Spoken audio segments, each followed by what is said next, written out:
Hey up everyone, Magpie Gaming here. I hope you're all doing well. So in this video I'm going to talk about the recent update to Battlefield and take a look at what they managed to fix, what they tried to fix and didn't really fix, and what else needs fixing with the game sort of immediately. And then after that I'm going to give my opinion on the overall launch of Battlefield and what I think of the game up to now. That was a video that I was going to do yesterday, but then the update dropped, so I decided to concentrate on that rather than just giving my opinion on the game. But first of all, we're going to look at what was fixed in yesterday's update. So one of the main things that people wanted fixing was the weapon bloom. The weapon bloom, if you don't know what that is, that's basically the dispersion of your bullets as you fire the weapon. There was a lot of issues with the assault rifles where the dispersion was just too great.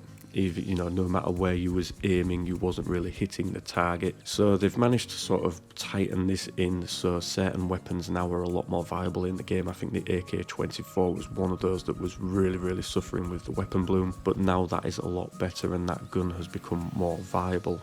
Now, weapon bloom is just something that mimics real life firing, but it was just too much in the game. It was spoiling it, and you know, some people will go, well, we want the realism, whereas other people will go, you know, I just want to hit what I'm shooting at. And I think a fair assessment is that you just want to hit what you're shooting at. Now, at certain ranges, these guns are going to be, you know, not as viable as they would be at their more sort of operational range. If you want to hit something close up, you choose an SMG. If you want to hit something far away, you choose a sniper rifle. You know, you shouldn't be able to snipe with an SMG or anything like that. So they've sorted the weapon bloom out and it seems a little bit better now. I was definitely noticing a lot of people commenting in the chat yesterday when I was playing the game that weapons such as the AK-24 were now a viable weapon. You know, you could actually hit what you were shooting at, and it looks like they've done a good job with that. So weapon bloom is still in the game, but not as prominent as it was before this patch. One of the things that I don't believe that they've fixed though is the reviving of you when you die near a wall or an obstacle. So you'll notice sometimes that when you die, your actual body will sort of fall into an obstacle, and this was rendering it impossible or hard for somebody to revive you when that happened. Now, this was happening to me a lot recently. One of the reasons for that is I don't like the open gameplay in Battlefield. I will always predominantly sort of gravitate towards buildings and areas where I can get cover. I like the close quarters fighting within Battlefield. I'm not one of these to stand in a field shooting somebody from, you know,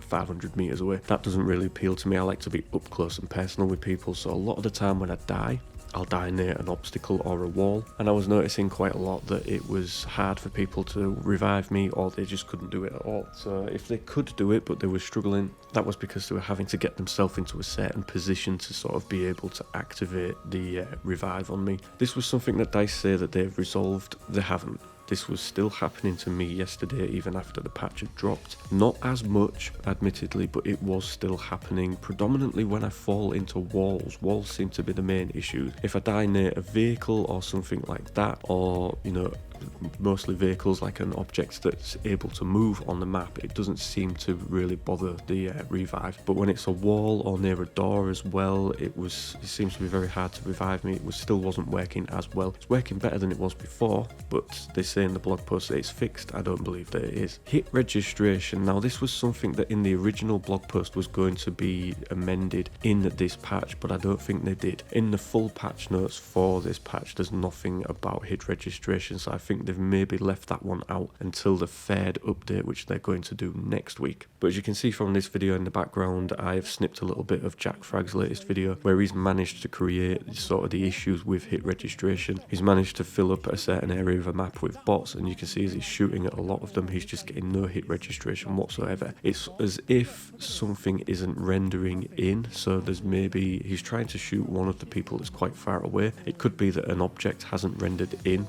and you're able to see through that, and his bullets are hitting this object, but obviously he can't see that on the screen, or the hit registration is just really bad. But sometimes when he's shooting some of them up close as well, and there's clearly nothing in the way, he's still unable to hit them. Now, this is something that I don't believe I've suffered too much with within the game, but I think it is quite hard to recreate. But obviously, as you get more and more sort of assets on the screen, you get other players, other bots, hit registration does seem to be slowing down quite a lot. So I think that could mainly just just be an issue with there being so many players on the servers. I think the servers are maybe struggling with this 128 players, I'm not too sure. I would like to see smaller maps added, sort of close quarter maps, get rid of the vehicles, just have the close quarters combat that a lot of people do enjoy, and I think you'd probably see that hit registration would become a lot better. But yeah, it's something that they're still working on, and all being well they'll address it, like the first iteration of it, in the next pack. The weapon and vehicle balancing, the PP28, or is it the PP29? One of them, whichever one it is, that has been sorted now. That has a lot more recoil on it. It isn't as good to use as it was before. It was a very OP weapon before. It seemed to be that every time you died in close quarters combat, it would be to that weapon. Now it seems to be a complete different selection of weapons. It's still quite well used. I've been using it myself still find it a very good weapon to use, but not killing near as much as what I was before. So the balancing on that gun has gone quite well. The vehicle balancing, a lot of them had their armor reduced, a lot of them had the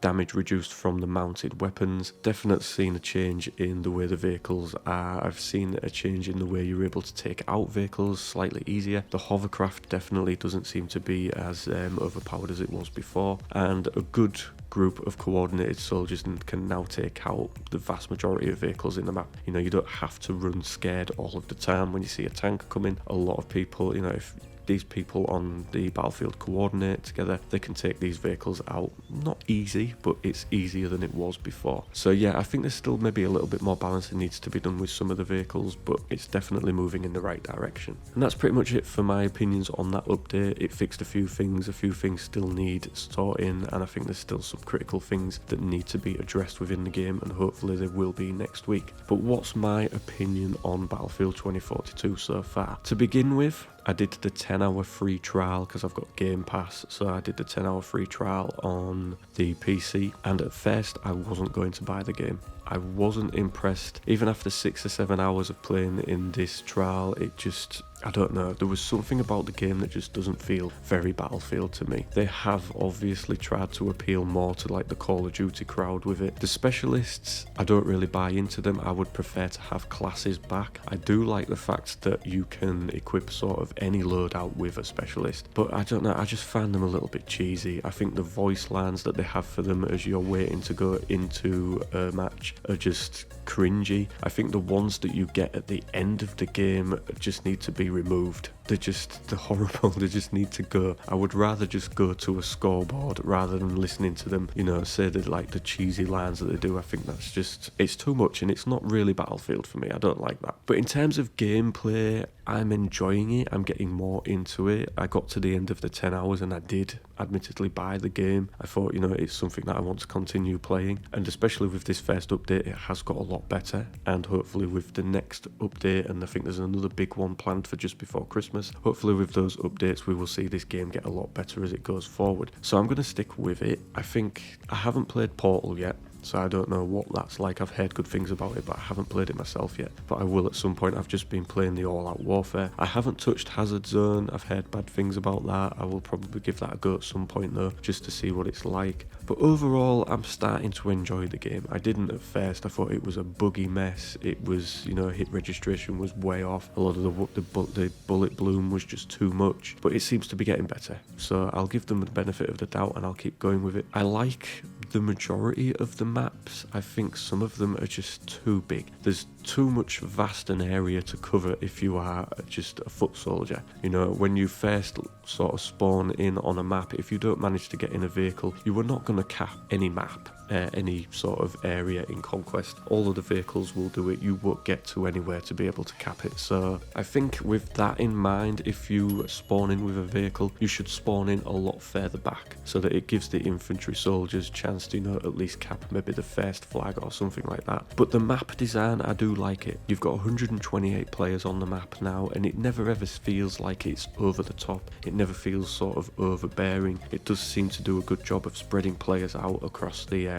flags on the map. So yeah, I'm enjoying the maps. I think that the rotation needs looking at. I mean, yesterday I think Breakaway came round 6 times in a row for me, and that was enough. I'd had enough by then. You know, I played the map 6 times in a row. I kept having to cancel and then sort of retry to get a different map. I would like to see a more consistent rotation go on. So basically, if it should remember the map that you've just been on, and it should put you to another one that you wasn't just on. So I'm sure that something like that can be sorted out for the game. One of the main things though that I did see a lot with over the last sort of week with people that follow Battlefield, you know, a lot more than I do. So you've got these people that I think are sort of like EA content creators, sort of approved content creators. It was very cringe-worthy to see some of these people try to defend this game, and they were defending it because they don't want to lose that status with EA, and I can understand that. It's a bit of a hard position to be put in when you affiliate yourself with a certain game. You've more or less got to speak fairly positively about it all of the time, and it was cringe to listen to some of these guys try to defend it. I will give bonus points to quite a few of them though. They've come out and they have, you know, give their true opinion of it and said, you know what, this needs fixing, it's broken. But a lot of these people described the game as having potential. And yes, Battlefield 2042 has a lot of potential, but it shouldn't be how you're describing a AAA game in this day and age. This game should have launched with the vast majority of its potential already realised. We shouldn't be paying the money out that we pay for these games to have the potential realised in 3, 4, 6, 10, you know, 1 year's time. It doesn't make sense that we have to wait months and months for the potential to be realised in these games. It should be more or less there when it launches. But I understand that the game was developed through COVID, a lot of the devs were working from home, it made it harder. But looking at this, I cannot understand how these guys at DICE sat down, internally playtested this game and went, yeah, that's good enough. I would think that a lot of them didn't want to release it at the point where they did. I would think that a lot of them probably wanted another delay, but I would guess that EA wanted this game out for the holiday season. They wanted to get it launched and get it on the go, and I would expect that a lot of these devs now are doing crunch time to try and fix some of the things that are wrong with the game, whereas if they'd been given more time, say they pushed the release back to March next year, that would have given them way more time to put out a more polished product. But that's just an issue overall with gaming right across the board at the moment, and it's not just specifically with EA and DICE. There's a lot of games that launch in an unfinished state, but whilst us, the players, keep buying them, I guess these companies will keep doing it. There's no real fix to it. You just have to hope that they have better internal standards next time and they get the games out in a more finished state. But it's going to get there, it will do. There's been crap launches for Battlebit before and they've managed to turn it around and get it better, so I think that they'll do the same with this one. I'm loving the setting of the game. The modern setting is great, the modern weapons is great. I'm hoping for sort of some more, you know, some close quarters maps going forward. I don't really like vehicles. I know a lot of people do. I'm not a fan. I don't mind being a passenger in one and mowing somebody down with a minigun every now and again, but I'm just not a fan of there being so many of them. It would be great if we could have sort of a better limit on them, or just maps that don't really have any on at all. But, you know, that'll be down to DICE and what they release in the future. So that is the end of this video, ladies and gentlemen. If you have made it this far in the video, thank you very much for watching. I really do appreciate those people that take the time to listen to me, and it would be great if you are still watching but not subscribed, if you could consider doing so. That really helps me out, or just leaving a like and a comment on the video, that helps as well. So as always, ladies and gentlemen, thank you very much for watching and listening. Don't forget to like, share and subscribe. Stay safe, and I will catch you in the next one. Take care.